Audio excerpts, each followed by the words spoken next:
it goes in both ways. The demand is to use more digitalization to increment the number of people to start doing business remotely, but at the same time, it also opens the door for other things like fraud, crime. So it's in both ways. Welcome to the Agile Digital Transformation Podcast, where we explore different aspects of digital transformation and digital experience with your host, Tim Butera, Content and Community Manager at AgileDrop. Hello, everyone. Thanks for tuning in. Our guest today is Jaime Ramírez, founder and CEO of Preventor. They're a US-based company focusing on ID verification and financial crime risk management. This latter one will also be our topic for today. So we'll take a look at how different aspects of this current crisis are impacting the field of financial crime risk management and how to best approach it. Welcome, Jaime. It's really great having you with us today. Do you want to add anything or should we just jump straight ahead to the questions? Hi, Tim. How are you? Thank you for having me here in your podcast. It's great to have you, and I'm doing well. I'm excited about having this conversation with you, Jaime. Okay, me too. So can you first tell us what led you to start focusing on financial crime risk management?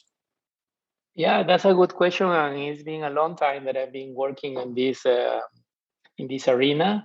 Actually, the day right after the 9/11, I was, our company, we were doing consulting services for a local bank here in Miami. And then when this happens, a new regulation comes directly from the Financial Intelligence Unit asking for more information about these 19 people. So this really was the time that I started working on the financial crime risk management. And from there, everything evolved, and then it was one requirement and another, and now it's a big platform. Yeah.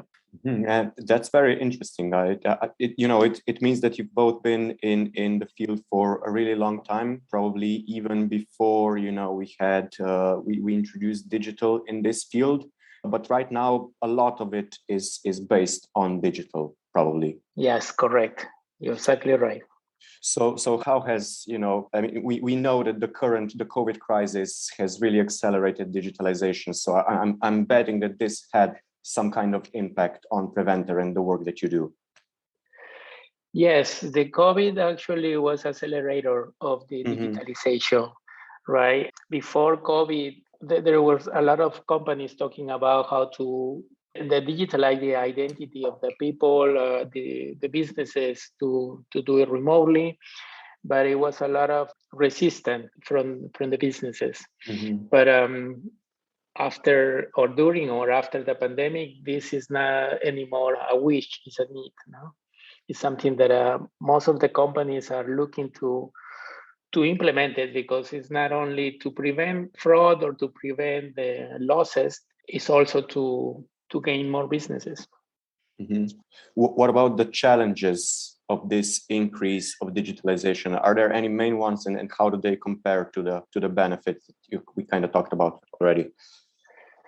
Well, the challenges is that there is still resistance on some areas. In some countries, actually, they start fighting how to do it, if it's on-premise or cloud-based, to do the digitalization. But obviously, if you want to introduce the digitalization, it's because you want to open your business, to do business remotely, even locally or international. Then you need to have that everything on the cloud, everything digital, right? Another challenge is in some areas there is a lot of people without proper identification, or government identification. Sorry, so that is a challenge. Yeah. So this digitalization really had a huge impact on the field. We probably wouldn't be right now talking about it on the podcast if it weren't for this increase in digitalization and this, as you said previously, these companies embracing the digital ways of doing this more and more, and also because the customers are demanding it. Exactly. Yes. So it goes in both ways, no? The demand is to use more digitalization to increment the number of people to start doing business remotely, but at the same time, it also opens the door for other things like fraud, crime, so it's in both ways. Yeah. And from based on your experience, what is the most frequent method of financial crime? And like, can you tell us a little bit more about that? Well, right now, because of this astronomical, I would say, increase in digital businesses is the identity theft. No, is one of the most challenging in crime risks that all of the business are facing. The identity theft, and then after the number of transactions, fraud transactions. Yeah. Mm-hmm, mm-hmm. Yeah. You already mentioned that, there's an astronomical rise in cybercrime. So that means not only in the number of cyber attacks, but also in their ingenuity, in their originality. How has this rise in cybercrime because of COVID been affecting Preventor and the field that you're working in? Well, Preventor actually is. We are receiving a lot of requirements in terms of new use cases in different industries.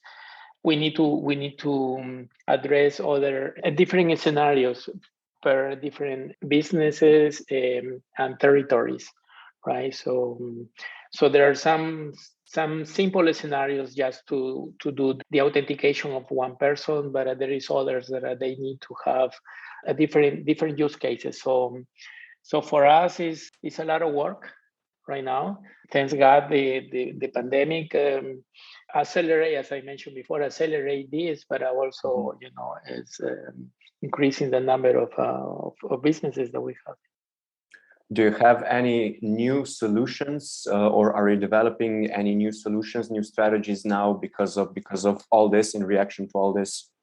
Oh yes, I mean we for the beginning of next year we want to finish the automation of the entities onboarding. No, not only the individuals, but to complete the onboarding for businesses, to include the digital signature. So, in other words, that the necessity to go into the bank branch, it will be minimal. Banks or financial institutions will be able to do the complete onboarding and account opening and everything remotely. Mm-hmm. Yeah. This transition to remote and the mindset shift to now everyone expecting to be able to access things and services remotely has also definitely played a big part in everything, right? Yeah, it is. And maybe if I return to the topic of cybercrime and the ingenuity of cyber attacks, like one element of this that's becoming more and more popular is that attackers are exploiting the human element. So it's not so much about something technology related, but fraud, as you mentioned previously, in the sense of maybe you get an email that looks like it's from a financial institution, and you get sucked into that, and you realize that it's a fraud too late. How is that handled? How should businesses approach this kind of cybercrime? Yeah, well, definitely that this is kind of the fraud that is always been around, no? But lately it's increasing. It's increasing because, like I mentioned before, now all the businesses are starting doing everything remotely. So customers are getting used to receive notifications via email or SMS saying, there is a new service or something happens in your account. You need to log in. You need to do this. You need to do that. So, I mean, the challenge on how to approach those cybercrime is always being around, and then the tools to do the cybersecurity is also more more focus on the networking. No? In terms to the end user, ways to minimize this interaction with the users, with the end customers is obviously one of the services that we provide. Is not only to do the digital onboarding, to digital authentication at the time of the onboarding, but also to do the re-authentication or ongoing authentication, meaning that users can be able to access services via face recognition and not anymore via links or via OTP, one-time passwords, things like that. No? Mm-hmm. So you think that we're already starting to see and will continue to be seeing more and more of biometric identification? Definitely, I think that's what it's coming to. No, in the coming years, this will be implemented in more and more businesses. So it will be a time that if you don't have a digital identity, you will be very restricted in services that you're gonna get. Yeah, that's a very interesting prediction, and it's one that I think that we can definitely make, considering the acceleration of digitalization, the rise in our usage of digital for any kind of service, basically, that we already kind of talked about. So yeah. Maybe before we wrap things up, do you maybe have any top tips for how people should approach financial crime risk management, and how they should keep themselves and their employees secure? Well, the only advice that I will people or business owners is that this is not only a tool or a solution that you need to prevent losses in your business, but it's also a way to gain more customers, to open your doors for more businesses or services locally and internationally. No. Mm-hmm. Yeah, that's a great point.